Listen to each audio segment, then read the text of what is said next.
आप सभी को मेरा नमस्कार और मेरे चैनल पे आप सभी को बहुत बहुत स्वागत है। तो फ्रेंड, आज हम लोग बिल्कुल एक नया विषय में बात करने वाले हैं। वो है कि हमारे फेफड़ा में यानी कि लंग्स में पानी भरने का क्या क्या कारण हो सकता है और साथ में इसका क्या क्या लक्षण होता है और साथ में अगर पानी भर जाए तो क्या क्या निदान करना होता है यानी कि टेस्ट वगैरह करना होता है और साथ में इसका इलाज कैसे किया जाता है उसके बारे में संक्षेप में हम लोग आज जानेंगे। और हमेशा की तरह मैं आपसे रिक्वेस्ट करता हूँ, कृपया चैनल को जरूर सब्सक्राइब करें और बेल आइकन को जरूर दबाइए। देखिए, मनुष्य में दो फेफड़ा होता है यानी कि लंग्स होता है। एक होता है राइट साइड में, दूसरा होता है लेफ्ट साइड में, जैसे आप इस फिगर में देख पा रहे हैं। अब देखिए, फेफड़ा जो होता है उसको एक परत ढक के रखता है, उसको हम लोग प्लूरा बोलते हैं। अब देखिए, प्लूरा और जो लंग्स यानी कि फेफड़ा के बीच में जो जगह होता है उसमें बहुत ही कम मात्रा में पानी होता है, यानी कि पानी जैसा पदार्थ होता है जिसको हम लोग प्लूरल फ्लूइड बोलते हैं। अगर उस जगह में अगर आय से अधिक ज्यादा पानी जम जाता है किसी कारणवश तो उसको हम लोग बोलते हैं प्लूरल इफ्यूजन। अब देखिए, इसमें जो होता है प्लूरल इफ्यूजन, अगर दोनों लंग्स में फेफड़ा में अगर पानी भर जाता है तो उसको हम लोग बायलैटरल प्लूरल इफ्यूजन बोलते हैं। अगर एक साइड एक ही लंग्स में फेफड़ा में दायां हो या बायां हो अगर पानी भर जाता है तो उसको हम लोग बोलते हैं यूनिलैटरल प्लूरल इफ्यूजन। अब देखिए, बायलैटरल प्लूरल इफ्यूजन ज्यादातर अगर कोई मरीज को हार्ट से संबंधित बीमारियां हैं यानी कि हार्ट फेलियर, इसमें सबसे जो होता है आम होता है उसको हम लोग बोलते हैं कंजस्टिव हार्ट फेलियर। इसमें क्या होता है, हार्ट का जो पंप करने की क्षमता बहुत खराब हो जाता है।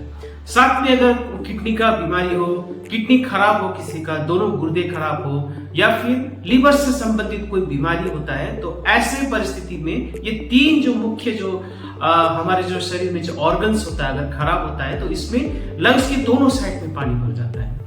अब यूनिलैटरल मींस एक साइड में, राइट में हो या लेफ्ट में हो, इसमें ज्यादातर फेफड़ा में संक्रमण की वजह से होता है, जिसमें सबसे प्रमुख हमारे भारतवर्ष में इसका कारण होता है ट्यूबरकुलोसिस, जिसको हम लोग पतौती का बीमारी भी बोलते हैं। उसके बाद होता है आपका न्यूमोनिया यानी कि फेफड़ा में अगर संक्रमण हो तो उसे भी एक साइड का जहां संक्रमण होता है वहां पे पानी जम जाता है।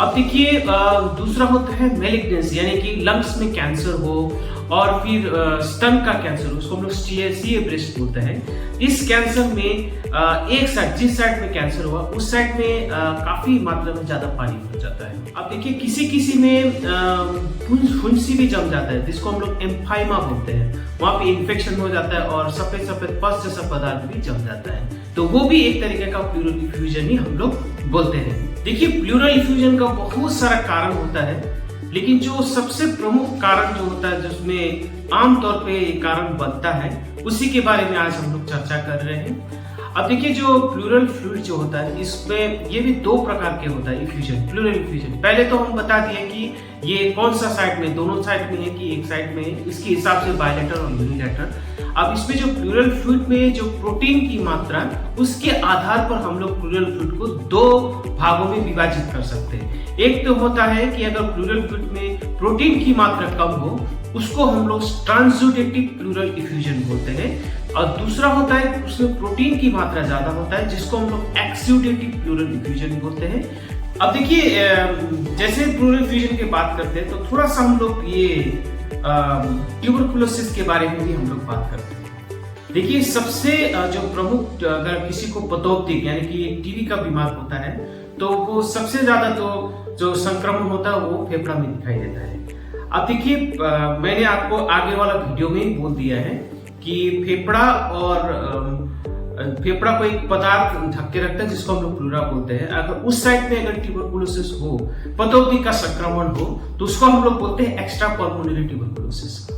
अब देखिए, किसी व्यक्ति को अगर एक साइड में फेफड़ा का कोई भी दायां हो या बायां एक साइड में अगर पानी जम जाता है, शाम के समय में बुखार आता है, वजन घटता है, थकान महसूस होता है और साथ साथ में खाने में अपच और फिर खाने में रुचि कम हो जाता है, तो इसमें ज्यादातर संभावना ये है कि ये एक्सुडेटिव प्लूरल इफ्यूजन है यानी कि प्रोटीन की मात्रा ज्यादा है, और इसका सबसे जो ज्यादातर देखा जाने वाला कारण होता है वो है ट्यूबरकुलोसिस।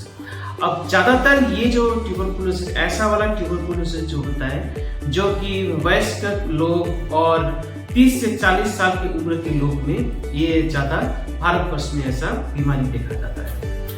अब देखिए और एक चीज होता है कि जिसमें कि जो फेफड़ा और प्लूरा के बीच में खून जम जाता है, यानी कि ब्लीडिंग हो जाता है। ये ज्यादातर छाती में चोट लगने से या फिर किसी नुकीली चीज से, अगर धारदार चीज से अगर छाती में चोट लगता है या फिर रीढ़ की हड्डी टूट जाता है, तो उस समय में जो फेफड़ा के आसपास के रगत का नली फट जाता है और फिर वहां से रक्त जो प्रभाव होता है, ब्लीडिंग हो जाता है, जो कि प्लूरल स्पेस में जमा होता है। उसके बाद उसको हम लोग बोलते हैं हीमोथोरैक्स।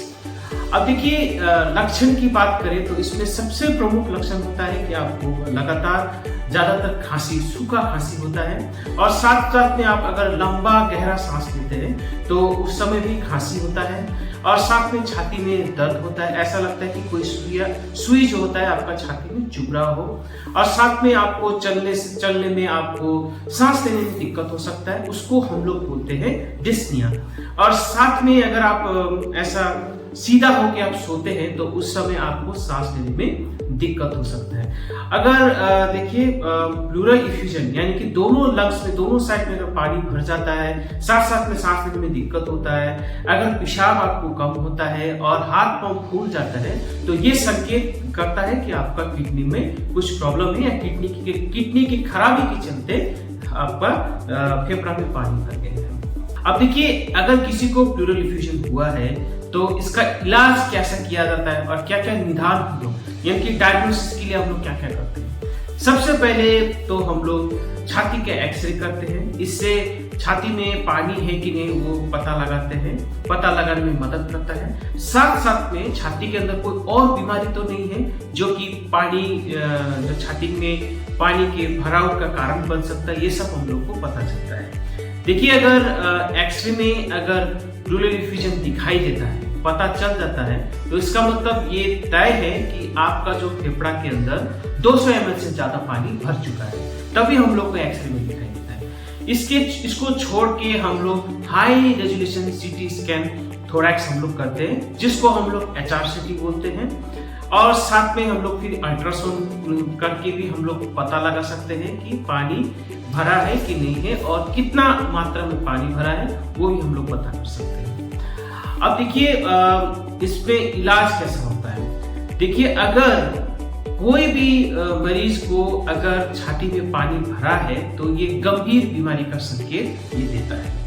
अगर मान लीजिए अगर छोटा मोटा अगर थोड़ा सा ही पानी भरा है तो इसमें ज्यादातर मरीज को कोई भी लक्षण नहीं दिखा, जैसे खांसी उठना, छाती में दर्द होना, सांस लेने में तकलीफ होना वगैरह वगैरह।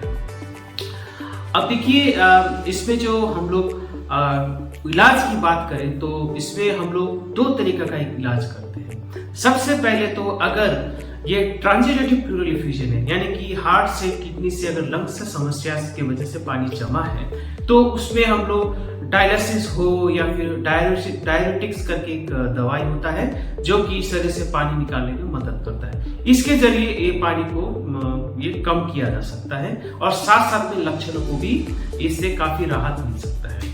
लेकिन अगर किसी को काफी ज्यादा पानी भर जाता है, सांस में बहुत दिक्कत होता है, तो ऐसे परिस्थिति में छाती से पानी हम लोग को निकालना पड़ता है। अब छाती से पानी बहुत तरीके से निकाल सकते हैं, वो मैं अभी आपको बाद में वीडियो में बताऊंगा। अब देखिए अगर किसी को बुखार आया हो या फिर साथ साथ में वजन घट रहा हो या फिर संक्रमण का लक्षण दिख रहा है और साथ साथ में लंग्स में पानी भी भरा है, तो इस परिस्थिति में हम लोगों को वहां से पानी निकाल के जांच करना अनिवार्य होता है, ताकि ये किस वजह से हुआ है या कौन सा संक्रमण से हुआ या ट्यूबरकुलोसिस तो होगा वो की वजह से तो नहीं है, ये सब जांच करने के लिए हम लोग को करना पड़ता है। अब देखिए इसमें क्या होता है कि हम लोग बहुत तरीके से पानी निकाला जा सकता है। एक तो होता है कि एक बड़ा सा जो नली हम लोग जो होता है फेफड़ा और प्रूला यानी कि फेफड़ा के परत के बीच में हम लोग डालते हैं, वहां से फिर धीरे धीरे पानी निकालते हैं। अगर पानी की मात्रा काफी ज्यादा हो तो इस तरह से हम लोग निकालते हैं। या फिर हम लोग पिगटेल कैथेटर नामक एक चीज होता है, उसको डाल के हम लोग 2-3 दिन में धीरे धीरे करके हम लोग निकालते हैं। या फिर सबसे अच्छा तरीका और एक होता है जिसको हम लोग बोलता है यूएससी गाइड, अल्ट्रासाउंड के जरिए हम लोग देखते हैं कहाँ पे ज्यादा फ्लूइड है और फिर हम लोग सुई अंदर डाल के हम लोग उसको निकालते हैं। जैसे आप इस वीडियो में देख पा रहे हैं, ये जो व्यक्ति था ये करीब 15 साल से सिगरेट पी रहा था। तो बाद में क्या हुआ, अचानक से 15 या 20 दिन तक उसको सूखा खांसी होने लगा। फिर 20 दिन के बाद उसको अचानक से चलते फिरते समय सांस में तकलीफ हुआ, सांस फूलने लगा, वजन घटने लगा। तो बाद में हम लोग जब एक्सरे किया तो एक्सरे में हम लोग को पता चला कि ये मरीज को एक साइड का लंग्स में पानी काफी ज्यादा भरा हुआ है। फिर हम लोग अल्ट्रासाउंड करके थोड़ा सा पानी हम लोग टान के फिर टेस्ट हम लोग जांच किया तो पता चला कि ये मरीज को लंग कैंसर हुआ है। फिर उसको लंग कैंसर का ट्रीटमेंट के लिए हम लोग उसको फिर रेफर कर दिया। तो इस तरह से हम लोग इलाज क्या करते हैं। तो फ्रेंड, आपको बिल्कुल भी नहीं घबराना है, क्योंकि याद रखिए अगर ज्यादा पानी लंग्स में भरा है, फेफड़ा में भरा है, तो ये गंभीर बीमारी का संकेत कर सकता है। तो इसीलिए आपको हॉस्पिटल में डॉक्टर से संपर्क करना है अगर आपको जो मैंने लक्षण इस वीडियो में बोला वो सब दिखाई दे तो आज के लिए इतना ही। मैं आशा करता हूँ आपको इस वीडियो से अहम जानकारी मिला होगा। ऐसे वीडियो लेके हम लोग फिर आएंगे, तब तक के लिए धन्यवाद।